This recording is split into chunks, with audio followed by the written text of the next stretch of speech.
This is News Today. Chaos has erupted at the Tshwane University of Technology's Soshanguve campus on the first day of the final examinations. Exams have been halted after protesting students went on the rampage this morning as they continue with their fees protests. Now, they argue that the non-increase in fees next year will not be good, as some students won't get their final results because they owe fees. For more on that situation, we now cross live to our reporter, Ofentse Setimo. Ofentse, a very good afternoon to you. Look, now this situation is really worrying. What's the latest from TUT?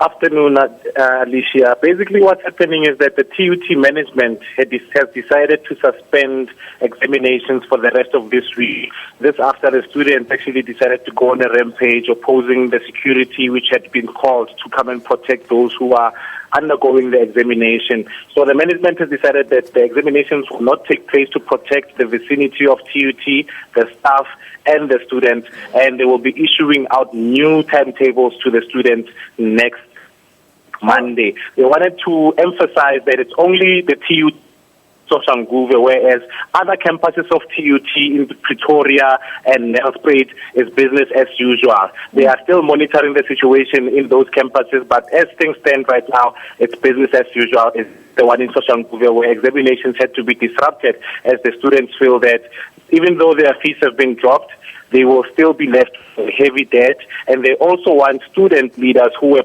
arrested for protests which took place earlier to be released as well. Those are among some of the list of demands which the students want heeded before they can stop with these protest action we've been seeing here at Soshanguve today. Look, Ofentse, we hear that journalists were being intimidated by the protesters. Can you confirm this for us?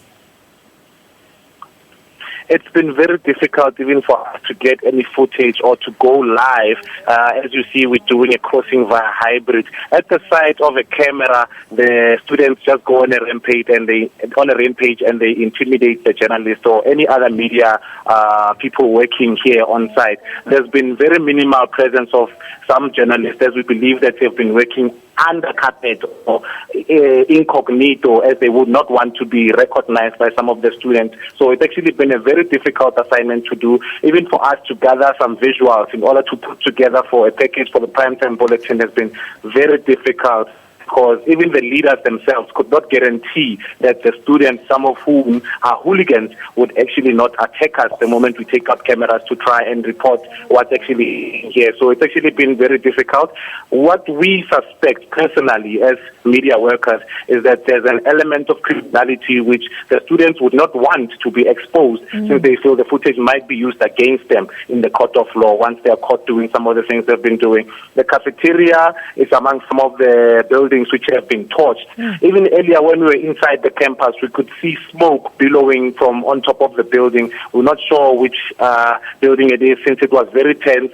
The security guards who were wearing riot attire were making sure that some of the students who are inside are being forced to go outside because they were busy vandalizing some of the institutions, building and facilities there. Ofentse, very quickly, what is the university management saying to all this? Is it true that the results won't be released due to back pay, though? Basically, what we heard from management is that they're going to suspend examinations for now, which are expected to resume next week.